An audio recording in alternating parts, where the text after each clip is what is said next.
Sa paanan ng bundok ng Napua sa Cebu, nakatira si Vicente. Nang mga panong ito ay kakalipat pa lamang niya sa lugar. Nagmula siya sa Davao, buhat ng isang katahimikan na hindi kailanman naging normal. Sa lugar na yon wala nang nanggagambalang nilalang. Ang mga dating pugad ay iniwan. Ang mga anino'y nagsitago. At sa gabi, tila nawalan ng matang nagmamasid. Hindi ito himala, ito ay takot. Sa Davao kumakalat ang bulong tungkol sa isang aswang na kumakain mismo ng kalahi. Ang hindi alam ng mga tao sa kanilang baryo na si Vicente ang sanhi kung bakit namamatay ang mga aswang na gumagala sa kanilang baryo maging sa mga karatig na lugar. Isa-isa niyang nililinis ang mga baryo na matagal nang pinamumugaran ng kasamaan hanggang sa wala nang natira na naglalakas loob na lumabas kapag sumasapit ang dilim. Ang mga aswang, nayok sa laman ay sila ang nagiging pagkain ni Vicente hanggang sa nawala na lang ang mga nilalang sa kanilang lugar na tila ba naglaho na parang bula. Nang mapagtanto na wala nang hinahabol, iniwan niya ang Davao. Umalis siya sa lugar. Sa kadailanan ang kanyang pinakamamahal na ama ay pumanaw dahil sa katandaan. Isa itong aswang na katulad niya, pero dahil sa tagal na namumuhay, marupok na ang pangangatawan. Ang tawag sa kanilang lahi ay mga agaras. Isang uri ng aswang na hindi nananalasa ng tao, bagkus sila ang kumakain sa kapwa aswang. Ang mga lahi nila ay kinakatakutan ng mga tiktik, balbal, maging ng mga gabunan. Kayang-kaya nilang patayin ng mga ito ng walang kahirap-hirap. Ang mga aragas may kakayahang mabuhay ng higit sa 2 siglo. Ayon pa kay Vicente, ang kanyang ama ay namuhay ng mahigit 200 taon.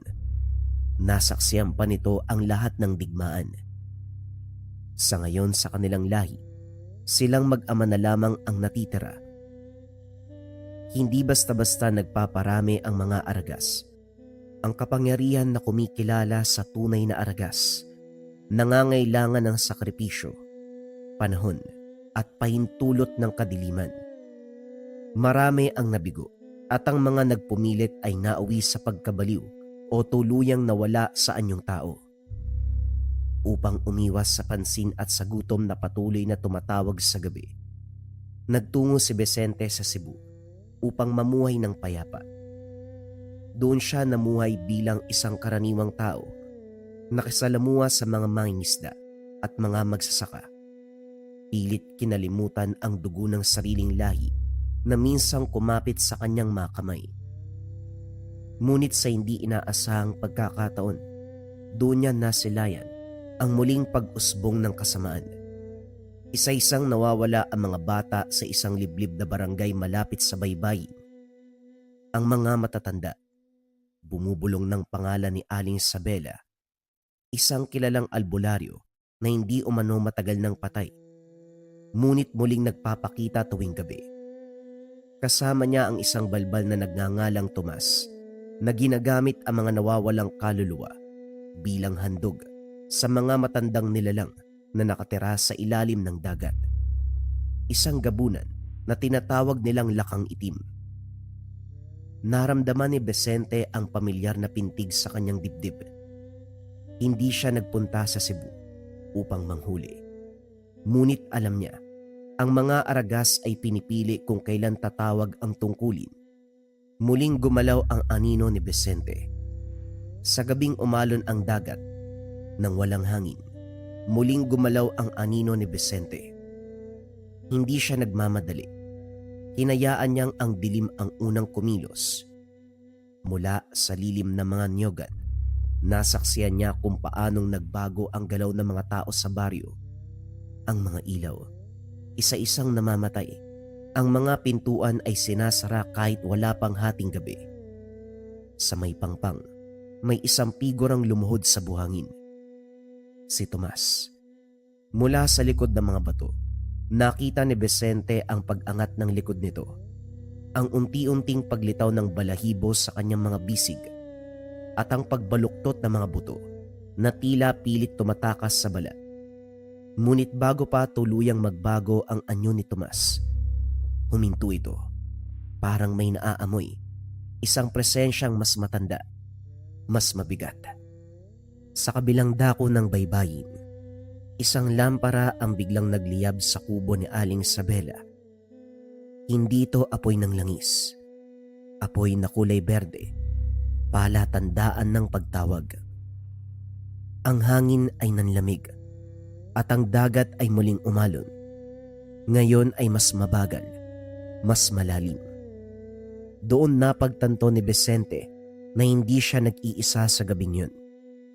May mata sa ilalim ng tubig. May hiningang umaangat mula sa kailaliman. Ang kasunduan, isinakatuparan na. Dahang-dahang inilabas si Vicente ang anting-anting na minana pa sa ama.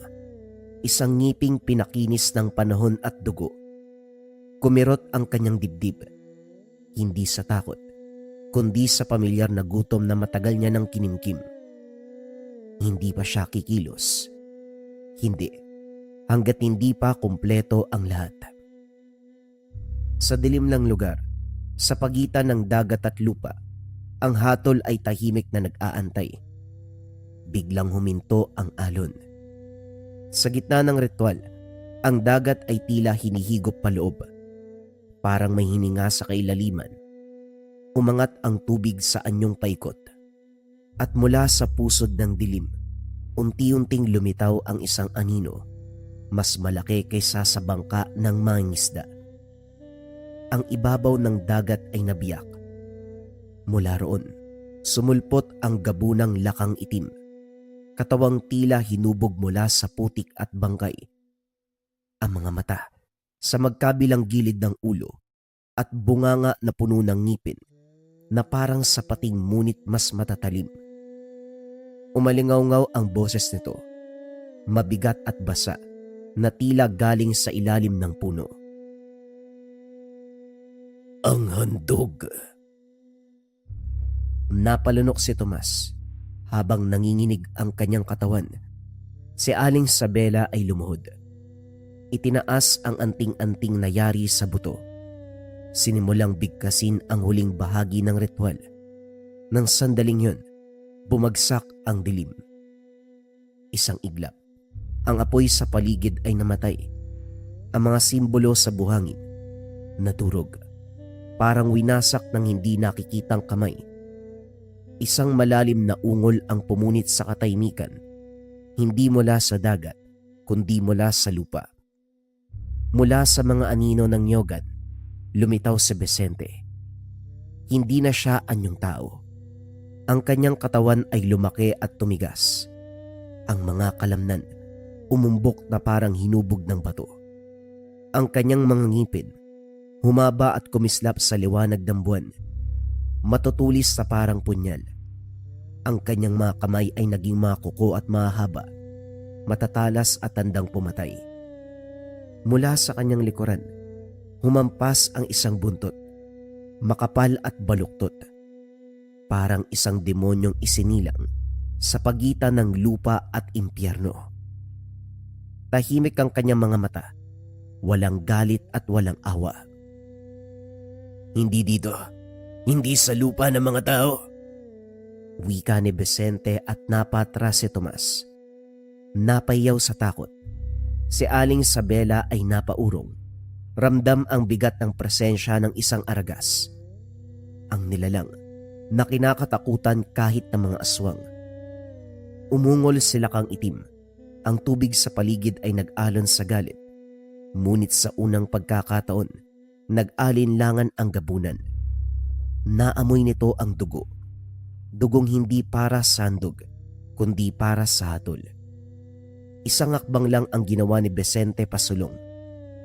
At sa gabing yun, sa pagitan ng dagat at lupa, nalaman ng dilim na hindi lahat ng halimaw ay naglilingkod sa kasamaan. Ang ilan, isinilang upang wasakin ito. Umugong ang dagat ng tuluyan ng magalit sila kang itim. Mula sa katawan nito na binabalutan ng putik at damong dagat, humampas ang isang galamay na kasing laki ng punong nyog. Ngunit bago pa man tumama, isang iglap na wala si Vicente sa kinakatayuan. Isang malakas sa pagsabog ng buhangin ang sumabog sa likuran ng gabunan. Bumagsak ang kanyang mga kuko sa likuran nito. Sumirit ang maitim na dugo nilakang itim sa hangin. Kumulo ito sa pagdampi sa lupa. Umungol ang aswang. Tinangka muling lumubog sa dagat. Ngunit kumapit ang buntot ni Vicente sa isa sa mga galamay nito at buong lakas niyang hinila pabalik sa pangpang. Hinding-hindi ka na babalik. Samantala, sa gilid ng ritual, sinubukan ni Tomas sa tumakas. Ang kanyang katawan ay tuluyang nag-anyong balbal. Baluktot ang gulugod. Nakalitaw ang mga pangil at puno ng takot ang kanyang mga mata. Tumakbo siya palayo, ngunit bago pa man siya makasigaw, isang iglap, nasa harapan niya na si Vicente. Isang hampas lang ng kuko nito, naputol ang kanyang ulo. Gumulong sa buhangin habang ang katawan ay patuloy pang nanginginig. Yumuko si Vicente at sa paraang tanging ang mga argas lamang ang may kakayahan, hinayaan niya ang katawan ni Tomas na mangisay. Napayaw si Aling Isabela. Sa nanginginig na kamay, inilabas niya ang huling anting-anting. Isang itim na bato na may ukit na mga sinaunang simbolo. Sinaksak niya ang sariling palad at ibinuhos ang dugo dito. Hindi mo ko pwedeng hatulan. Mas matanda pa sa'yo ang kasunduang ito. Wika ni Aling Isabela. Ngunit humarap si Vicente sa kanya. Ngayon ay buo ang kanyang anyo. Ang buntot ay marahang humampas sa lupa. Ang mga ngipin ay tumutulo ang dugo. Ang kanyang mga mata naglalaman ng daang-daang taong hatol. Ang mga aragas hindi sumusunod sa kasunduan ng mga duwag. Bago pa man matapos ang orasyon ni Aling Isabela, isang huling dagungdong ang umalingaw-ngaw. Silakang itim, sugatan at nag-aagaw buhay. Muling nagtangkang lumubog sa dagat. Hindi ito hinayaan ni Vicente. Tumalon siya. Bumaon ang buong katawan sa gabunan at sa isang malupit na ungol, pinunit niya ang puso nito. Isang bagay na matagal nang hindi dapat umiiral sa mundong ibabaw. Sa pagkawala nila kang itim, ang dagat ay biglang humupa, parang nawala ng hininga. Nang bumalik si Vicente sa pangpang, nakaluhod si Aling Isabela. Walang sigaw, walang ritual. Isang galaw lang ng kamay at pinatay niya na ang matanda. Yumuko si Vicente sa paraang tanging ang mga aragas lamang ang may kakayahan.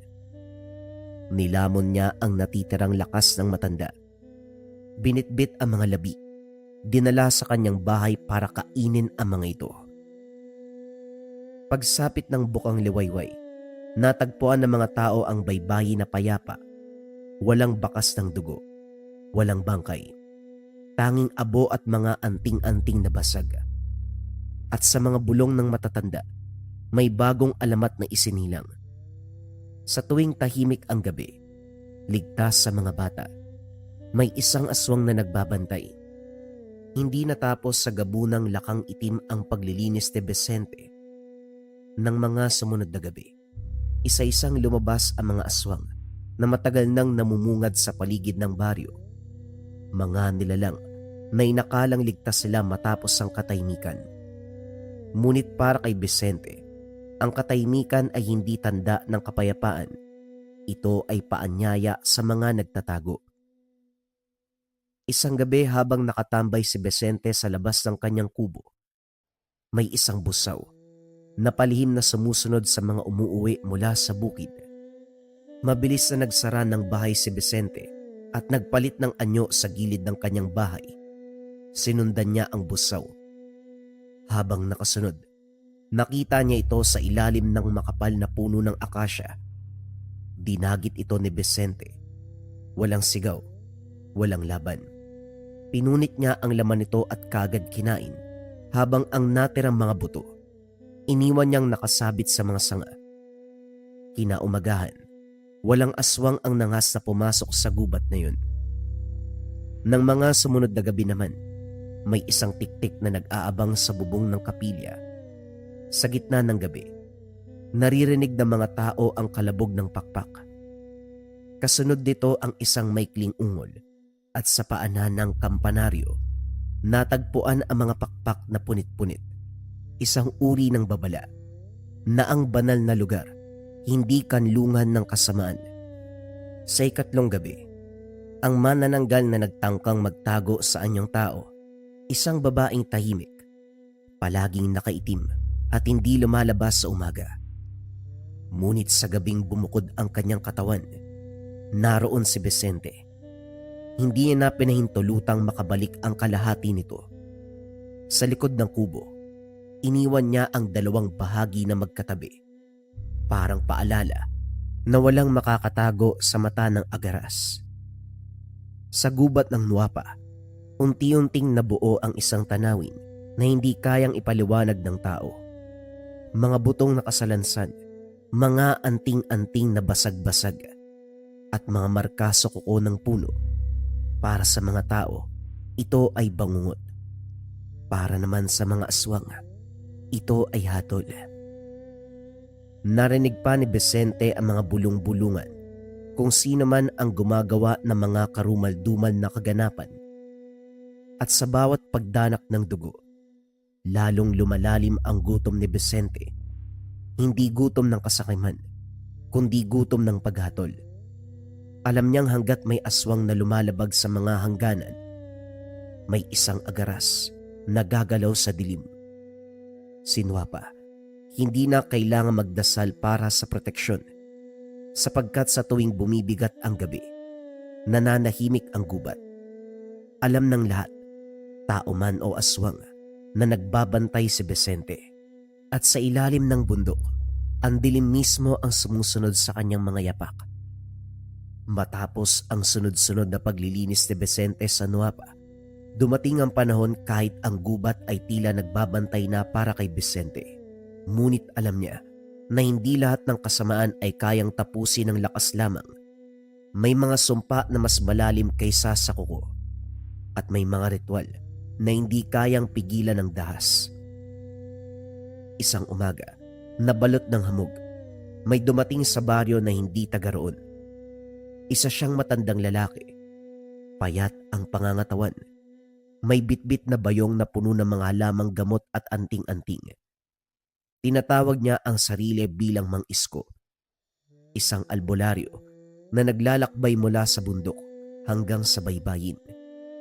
Hinahanap ang mga lugar na may bahid ng dilim. Sa unang sulyap pa lamang, alam na ni Vicente, hindi tao si Mang Isko sa karaniwang kahulugan. Kinausap ng matanda ang tagapamahala sa baryong iyon. Napagkasunduan nila na maglatag ang matanda ng mga pangontra sa baryo. Sa mismong gabing yun, sinubukan ng albularyo hanggang sa hangganan nagtanim ng asin, naglatag ng abo, nagkarga ng mga orasyon. Sa kanyang pagtataka, walang anuman ang gumalaw, walang sumalungat. Mula sa likod ng mga puno, lumitaw si Vicente. Hindi pa buo ang kanyang anyo, ngunit sapat na upang ipaalala kung sino ang nagmamay-ari ng dilim sa Nuwapa. Hindi nagulat si Mang Isko. Sa halip, yumuko ito hindi bilang takot, kundi bilang pagkilala. Matagal na kitang nararamdaman. Isang agaras. Alam ko ang tungkol sa lahi niyo. Tahimik lamang si Vicente. Kailangan mo ng mata at kailangan mo rin ng pangil. Pinatayo ni Vicente ang matanda. Tinitigan niya sa mata. Nang mapagtanto na meron itong determinasyon at pagnanais na makamit, tumango ito, bumalik sa pagiging tao. Doon na nagsimula ang kanilang kasunduan. Si Mang Isko ang nagsilbing tagapayo. Siya ang nakakaramdam ng paparating na sumpa, ng mga ritual na isinasagawa sa malayong lugar, at ng mga nilalang na marunong magtago sa anino ng tao.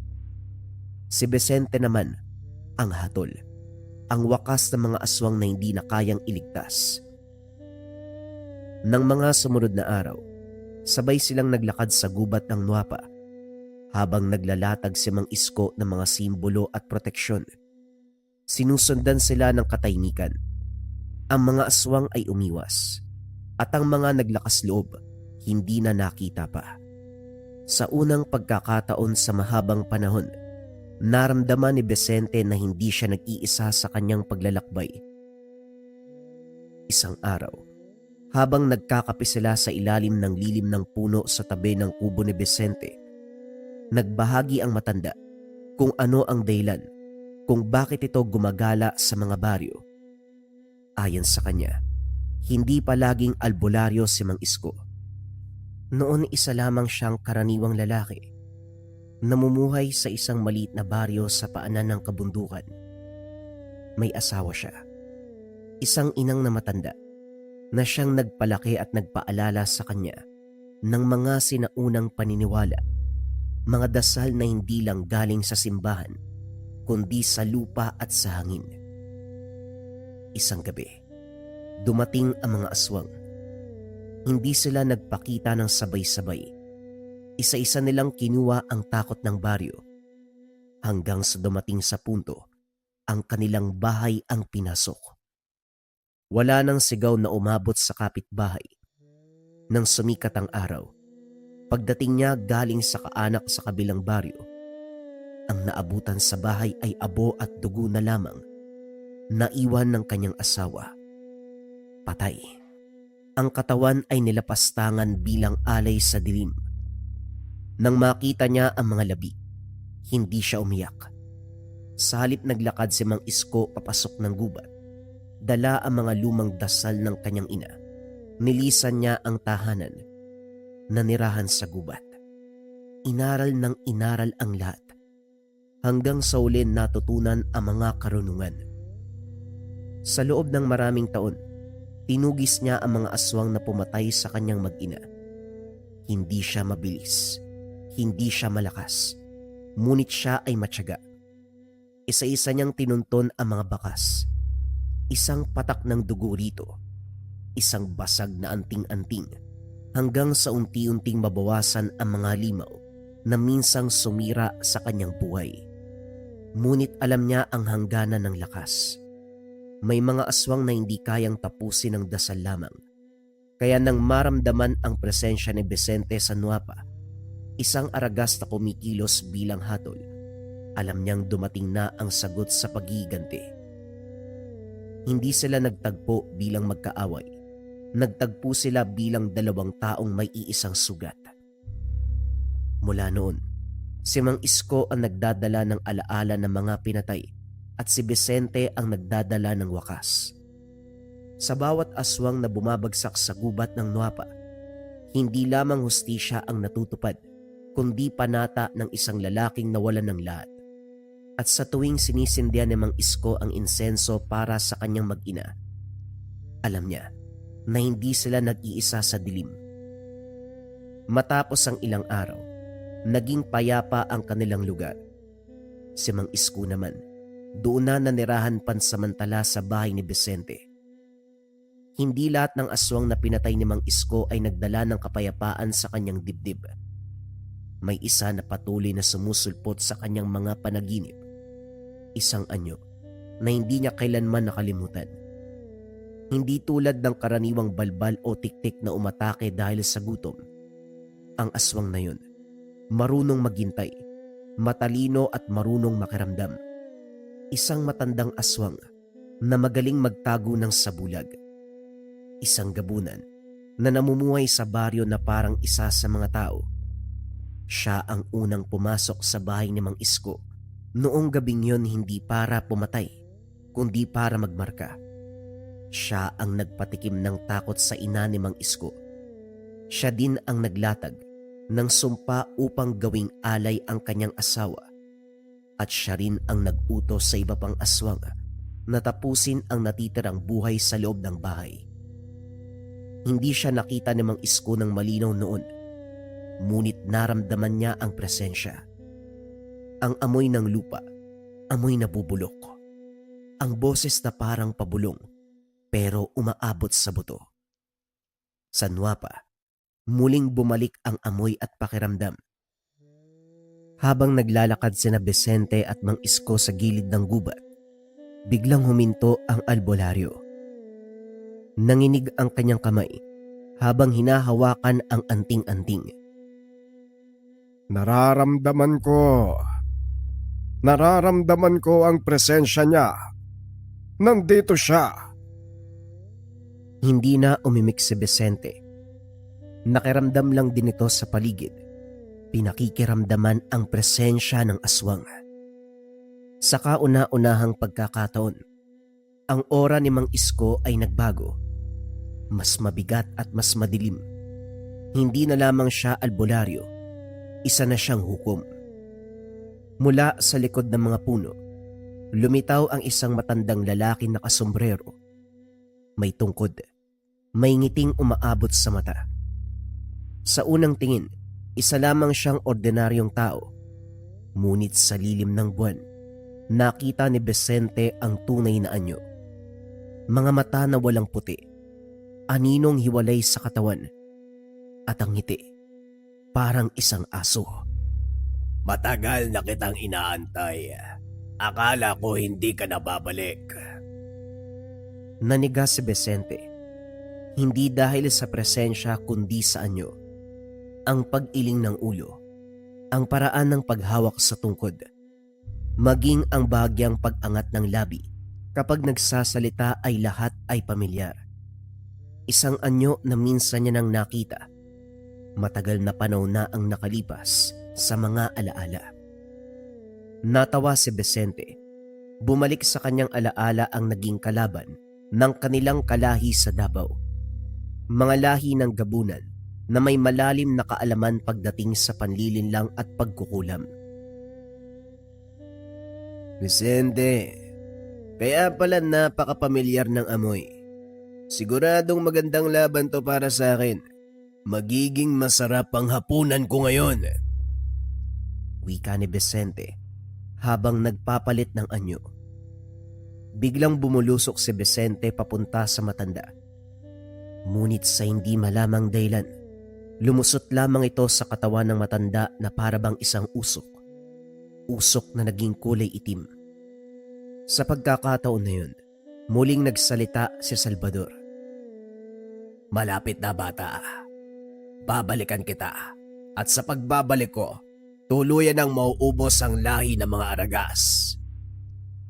Kita mo yun, Isko? Napakahusay talaga magkubli ng aswang na yun. Naging kalaban sila ng aking angkan ng mahabang panahon. Hindi lang sila maubos dahil sa pagbabalat kayo. Nang tumingin siya sa matanda, nanginginig pa rin si Mang Isko. Maputla ang muka.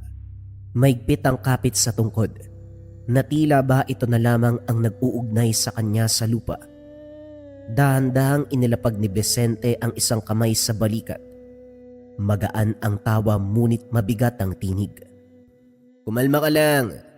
Hindi ba't sabi mo, ako ang pangil ng paghiganti mo? Sa mga salitang iyon, tila may pumutok sa loob ni Mang Isko. Huminto ang panginginig. Unti-unting bumalik ang bigat sa kanyang mga paa. At ang takot sa mga mata ay napalitan ng matigas na pasya. Tumango. Maigpit ang hawak sa tungkod. Nararamdaman ko pa rin ang anino niya. Panandali ang umatras pero hindi tumakas. Nagpatuloy sila sa paglalakad. Tinatahak ang daan na halos hindi na dinaraanan ng liwanag. Sa bawat hakbang, may iniwang marka si Mang Isko. Mga bulong na dasal sa lupa. Mga simbolong huhupa sa pagsikat ng araw. Si Vicente naman ay tahimik. Ang mga matay nakatutok sa paligid. Handang bumalik ang pangil. Sa sandaling may magtangkang sumalakay. Pagkauwi nila sa kubo ni Vicente, sandaling nagpahinga ang dalawa. Habang nag-uusap, unti-unting bumigat ang mga talukap ni Mang Isko. Ang apoy sa lampara ay kumukurap. At bago pa man niya mamalayan, tuluyan na siyang inagaw ng antok. Nagising si Mang Isko na nakatayo sa harapan ng isang lumang bahay, malaki ngunit wasak. Ang mga dingding ay bitak-bitak at ang bubong ay tila matagal nang hindi tinatabla ng liwanag ng araw. Ang paligid ay tahimik, walang ibon, walang hangin, na para bang ang lugar ay napag-iwanan ng panahon. Sa gitna ng bakuran, may ginuwit na malaking bilog sa lupa na gawa sa abo, dugo, at mga simbolo na kailanman ay hindi tinuro sa kanya. Sa bawat guhit may nakapako na bahagi ng laman, pangil ng aswang, balahibo ng tiktik, at mga butong pinaitim ng ritual. Sa gitna ng bilog naroon si Salvador. Hindi na siya matanda roon. Ang anyo niya ay mas tuwid, mas buo ang balat, at tila hinabi mula sa anino. Ang mga mata ay nag-aapoy na parang uling. Nakataas ang mga kamay, at sa bawat salitang binibigkas, may mga aninong gumagapang palabas ng lupa.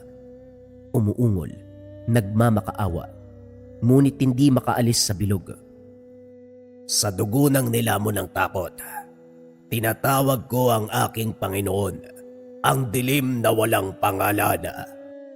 May mga figura na dinala sa gilid ng bilog, mga aswang na nakagapos. Pilit na nilalabanan ang huling tibok ng kanilang mga puso. Isa-isa silang kinagat ni Salvador, hindi para patayin, kundi upang pigain ang kanilang lakas.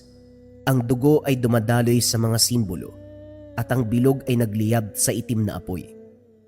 Umuga ang lupa. Mula sa ilalim ng bahay may isang aninong umangat. Malaki, walang hugis, ngunit ramdam ang presensyang kayang lunurin ang liwanag. Nang sumilip ang anino, napaluhod si Mang Isko. Alam niya ang pakiramdam, isang sumpang kayang pumatay ng baryo sa isang gabi. Kapag natapos ang ritual, wala nang makakapigil. Biglang tumingin si Salvador, diretso kay Mang Isko. Sabihin mo, Agaras, may 7 gabi na lang siya. Isang malakas na dugongdong ang yumanig sa paligid. Napabalikwa si Mang Isko. Pawis na pawis. Ang hiningay putol-putol. Ang lampara sa kubo ni Vicente ay patay na. At sa labas, ang gabi ay masyadong tahimik. Alam niya ngayon, hindi na ito simpleng pangangaso. Isang ritual ang kailangan at isang pangil ang kailangan bumagsak bago sumapit ang ika-7 gabi. Madaling araw nang magising si Mang Isko. Tahimik ang kubo ni Vicente. Tanging lagitik ng kahoy at mahinang paghinga lamang ang maririnig. Umupo siya sa gilid ng banig. Nanginginig ang kamay na hinimas ang noo na basa pa ng pawis. Hindi na siya nagdalawang isip. Tinawag niya si Vicente. Sa isang kisap mata, naroon na ang Agaras. Gising, alerto. Ang mga mata ay nagliliwanag sa dilim na para bang handa sa anumang panganib. Nanaginip ako. Hindi ito karaniwang panaginip. Isang uri ng ritual. Wika ni Mang Isko. Ang tinig ay mababa ngunit may bigat. Tahimik si Vicente. Hindi siya umupo. Nanatili siyang nakatayo at nakikinig. Pinaliwanag ni Mang Isko ang lumang bahay na nilamon ng panahon. Ang bilog na ginuwit sa abo at dugo. Ang mga aswang na inalay ng buhay. Ang itim na apoy na sumiklab sa lupa. Habang nagsasalita ang albularyo, unti-unting bumigat ang hangin sa loob ng kubo. Nang banggitin niya ang paglitaw ng anino mula sa ilalim ng lupa, napakunot ang noo ni Vicente. Yan ang paraan nila upang humingi ng basbas. Tumango si Mang Isko. May tinawag siyang Panginoon ng Dilim. At bago ko magising tumingin siya sa akin, sinabing may 7 gabi ka na lang. Hindi gumalaw si Vicente. Sa halip humakbang siya palapit sa bintana. Tumingin sa labas. Sa gubat na balot pa rin ang dilim. Ilang sandali ang lumipas bago siya nagsalita. 7 gabi. Sapat na yon para sa akin. Wika ni Vicente. Parang sinusukat ang bigat ng oras. Lumingon siya kay Mang Isko at sa unang pagkakataon may bahid ng ngiti sa kanyang mga labi, hindi ng saya, kundi ng katiyakan. Hindi niya matatapos ang ritual. Hindi, hanggat humihinga pa ako. Huminga ng malalim si Mang Isko. Kung tama ang nakita ko, hindi siya nag-iisa. May mga bantay na handang ialay. Kaya hindi tayo lalapit bilang tao. Agawin natin ang gabi bago pa niya ang kinin. Sa pagitan ng dalawa may katahimikang puno ng pasya. Ang panaginip ay naging babala at ang babala ay naging hatol. Sa labas ng kubo, ang unang ibon ng umaga ay umawit, hudyat na may 7 gabi na lamang bago sumapit ang dilim ng demonyong walang pangalan. Hindi na nag-intay ng pagsikat ng araw si Mang Isko. Sa loob ng kubo, inilabas niya ang mga gamit na matagal nang hindi nahahawakan. Mga butong pinakinis ng panahon, anting-anting na may bitak na parang may sariling tibok at isang lumang aklat na balot sa itim na tela. Bawat pahina ay may amoy usok at dugo. Tanda ng mga ritual na isinasagawa para pigilan ang malakas na puwersa ng dilim. Hindi ito pangwasak, panlaban lamang, para painain at para makita ang kahinaan ng kalaban. Pinahid niya ang abo ng sinunog na dahon ng santol. Binasbasan nito ng dasal na hindi binibigkas ng malakas. Ang mga simbolo ay unti-unting nagliwanag, hindi sa apoy, kundi sa malamig na sinag na parang buwan. Samantala si Vicente, naganda na rin sa sariling pamamaraan. Nag-usap silang dalawa kung saan napagkasunduan nila na magmamasid si Vicente sa lugar at si Mang Isko naman ay gagawa ng ritual upang pigilan ang binabalak ni Salvador.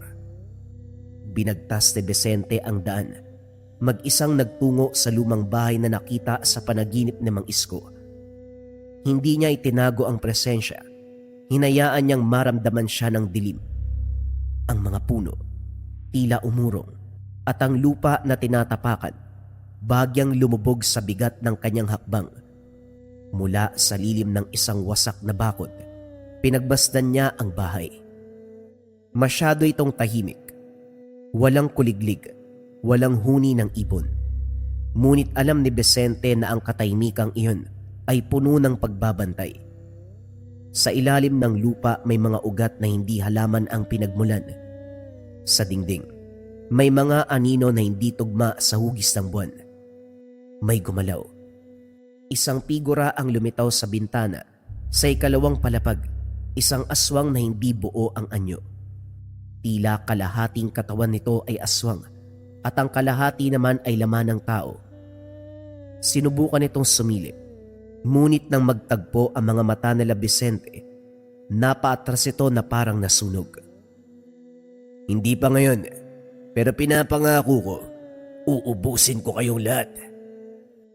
Sa kubo, biglang napahinto si Mang Isko. Ang apoy ng lampara ay patay sindi at ang simbolo sa lupa ay kumislap ng sabay-sabay. Nakita ka na niya, Vicente, pero hindi ka kayang salubungin.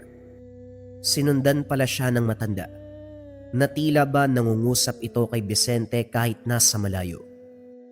Bumalik ang katahimikan. Kumabig si Vicente sa gilid ng kahoy at patuloy na nagmasid. Bumalik ang katahimikan. Kumabig si Vicente sa gilid ng kahoy, patuloy na nagmamasid. Hindi siya gumalaw. Maging ang paghinga niya ay hinayaan niyang maglaho sa dilim. Ang mga mata lamang ang gumagalaw. Sinusukat ang bawat anino na hindi tugma sa liwanag ng buwan. Mula sa ilalim ng lumang bahay, may kumaluskos. Hindi yabag, kundi parang paggapang ng laman sa lupa. Isang amoy ang dahan-dahang kumalat. Halo ng lumang dugo at basang lupa. Ang amoy ng mga alay na hindi kailanman nabigyan ng libing. May lumitaw sa gilid ng bakuran. Isang aswang. Pahaba ang liig. Ang mga mata ay hindi marunong pumikit. Sumilip ito sa paligid. Umaamoy at naghahanap. Hindi nagmadali si Vicente. Inantay niyang tuluyang lumabas ang nilalang sa liwanag ng buwan hanggang sa makita niya ang marka sa dibdib nito. Isang simbolo na bahagyang nag-aalab, bantay o alay. Hindi na ito mahalaga kay Vicente. Sa isang kisap mata, kumilos si Vicente. Hindi siya sumigaw, hindi rin nagpalit ng anyo. Isang hakbang lamang. Isang iglap ng lakas ang kanyang kuko ay bumaon sa dibdib ng aswang. Naputol ang ungol bago pa man makalabas sa lalamunan. Hinila niya ang katawan sa likod ng kahoy palayo sa liwanag. Isang maikling galaw, isang malutong na tunog na binaklas na buto at tapos na. Muling bumalik ang katahimikan. Ngunit sa loob ng lumang bahay, may isang mata na nakamasid. At sa ilalim ng buwan, dahang-dahang isinara ng dilim ang mga mata nito na parang nasiyahan. Pagsikat ng araw, may natagpo ang bangkay sa gilid ng gubat. Isang balbal na binalatan ng buo. Iniwan sa paraang hindi kayang gawin ng karaniwang aswang. Alam ng mga nilalang sa paligid ang mensahe. Tahimik si Vicente. Hindi siya naglinis ng bakas. Ang takot ang dapat kumalat. Sa mga sumunod na araw, ang mga kaganapan naman na ginawa ni Salvador ay upang hamakin sila Vicente at Mang Isko. Sa ikalawang araw ay sinubok ni Vicente ang hangganan. Mga aswang na tagasilip ang pinadala. Mga nilalang na sanay na magtago at magmasid. Isa-isa silang nawala. At ang katahimikan ay naging sandata ni Vicente. Samantala, si Mang Isko ay nagsimulang maglatag muli ng ritual panlaban sa mga dasal at simbolo na unti-unting nagpapahina sa galaw ng dilim. Sa pangatlong araw naman, bumigat ang paligid. Ang mga alay ni Salvador ay dumami. Mas marahas, mas gutom. Dito naramdaman ni Mang Isko ang unang tawag mula sa ibaba. Isang siwang na muntik ng magbukas dahil sa pagkakamali ng ritual. Kung hindi niya ito napigil, maaaring natapos ang lahat sa gabing yun. Sa ika-4 na araw nagbago ang taktika ng gabunan. Hindi na lamang mga bantay ang pinadala, kundi mga anino, ilusyon at bakas ng presensya upang lituhin ang agaras. Ngunit hindi nalinlang si Vicente. Ang kanyang mga mata ay hindi sa anyo tumitingin, kundi sa bigat ng lupa at galaw ng hangin. Sa ika-5 araw, dumating ang pinakamasahol na katahimikan. Walang umatake, walang gumalaw. Ngunit sa kubo, halos bumigay si Mang Isko sa pagpigil sa pintong gustong bumukas. Doon niya nalaman ang katotohanan na hindi nagmamadali si Salvador. Hinahanda niya ang sarili. At sa ika-6 na araw, tuluyang kumilos ang albularyo. Sa gitna ng gabi, binawi ni Mang Isko ang mga simbolo. Binasag ang ugnayan ng dugo at anino at pinutol ang ritual na ginawa ni Salvador bago pa ito matapos. Umuga ang lupa, napunit ang bilog, at ang tawag sa Panginoon ng dilim nauwi sa isang sigaw na hindi nasagot. Ang kapangyarihan ni Salvador ay napigil, hindi nawasak, ngunit naputol. Ang ritual ay bigong maisakatuparan. Sa ika-7, ang huling araw, sa wakas ay nagharap silang dalawa. Nagbabaga ang galit sa anyo ni Salvador. Wala na ang balat kayo. Wala na ang mga dasal na bumubulong sa dilim. Ang katawan ay punong-puno ng puot. Ang mga ugat, umuumbok na pilit pinipigilan ang puwersa. Ang ritual na kanyang inalay, ang 7 gabi ng dugo at panalangin ay naputol. Alam niya kung sino ang may kasalanan. Pinakialaman nyo ang hindi dapat. Ang ritual na yon ang magbubukas ng pintuan. Sa likuran, bagyang nakatayo si Mang Isko. Hawak ang anting-anting na halos maabuna sa lakas ng dasal. Nanginginig pa ang kanyang mga kamay, ngunit matatag ang titig. Sa harap niya, humakbang si Vicente. Hindi galit ang nasa mukha ng agaras. Nakangiti ito. Isang mabagal at mapanganib na ngiti. Hindi makikita sa tao. Ang buong anyo niya ay ganap na agaras. Matipunong katawan. Pangil na tila handang bumaon. Mga kuko na kumikislap sa liwanag ng buwan. Ang buntot niya ay marahang humahampas sa lupa. Wari ba sabik na sabik. Parang isang mandaragit na sa wakas ay hinarap ang matagal nang hinahabol. Sayang no? Muntik mo na sanang matapos yung proseso kung hindi ka lang pinutol 5 isgo. Lalong nagdilim ang mga mata ni Salvador. Ngunit si Vicente ay tuwang-tuwa. Sa bawat akbang niya palapit, mas lalong lumalalim ang ngiti sa kanyang mga labi. Hindi niya itinatago ang hangarin. Sa harap niya, hindi kaaway lamang ang tingin kay Salvador. Ito ay pagkain din na kaya niyang lantakan ng mabilisan. Sa ilalim ng buwan, nagbago ang galit at gutom. At sa pagitan nila, alam sa sarili na isa lang ang lalabas ng buhay. Unti-unting nawala ang ngiti sa mukha ni Vicente sa kadahilanang hindi na pwedeng maliitin ang kanyang kalaban. Hindi na nag-intay si Salvador. Sa isang iglap, ang kanyang katawan ay nabiyak ang balat. Bumuka na parang punit na tela. Mula rito lumabas ang tunay na anyo ng gabunan. Ang mga buto niya ay humaba. Ang mga braso, naging parang mga kawit. At ang bibig ay nahati hanggang dibdib. Nagpalabas ng sigaw na may halong dasal at sumpa. Sumalakay siya. Ang lupa ay gumuho sa unang hampas ng kanyang kamao. Lumipad ang mga tipak ng bato habang umaatras si Vicente, hindi sa takot kundi sa pagtatansya. Ngumiti pa rin si Vicente. Sa isang kisap mata, naglaho siya sa paningin ni Salvador at muling lumitaw sa gilid. Isang malutong na hiwa ang gumuhit sa likod ng gabunan. Bumuka ang laman. Umagos ang itim na dugo. Umungol si Salvador. Pinaikot ang katawan. Hinampas si Vicente ng mga kamay nito. Tumama ito sa dibdib ng agaras na nagpalipad sa kanya patungo sa mga puno. Nabali ang isang puno sa lakas ng salpok. Tumayo si Vicente, duguan at tumawa. Ganyan ba talaga kalakas ang alay ng Panginoon mo? Sumugod si Vicente at hindi na nagkubli. Buong lakas niyang sinunggaban ang isang braso ng gabunan at kinagat. Lumagutok ang buto. Naputol ang braso at tumilapon sa lupa. Ngunit sa halip na umatras, natuwa si Salvador. Mula sa naputol na sugat, gumapang ang anino. Bumuo ng bagong braso, mas mahaba at mas matulis. Hindi mo ako mauubos! Sinaksak niya si Vicente sa tagiliran.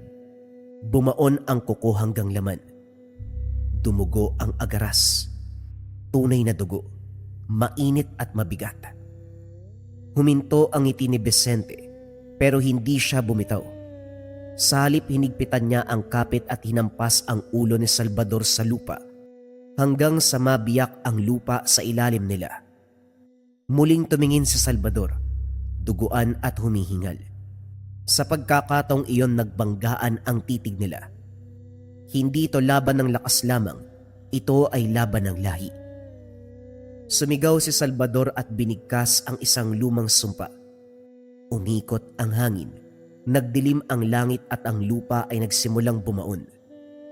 Mula sa paligid, sumulpot ang mga anino na parang kamay, humawak sa mga paa ni Vicente.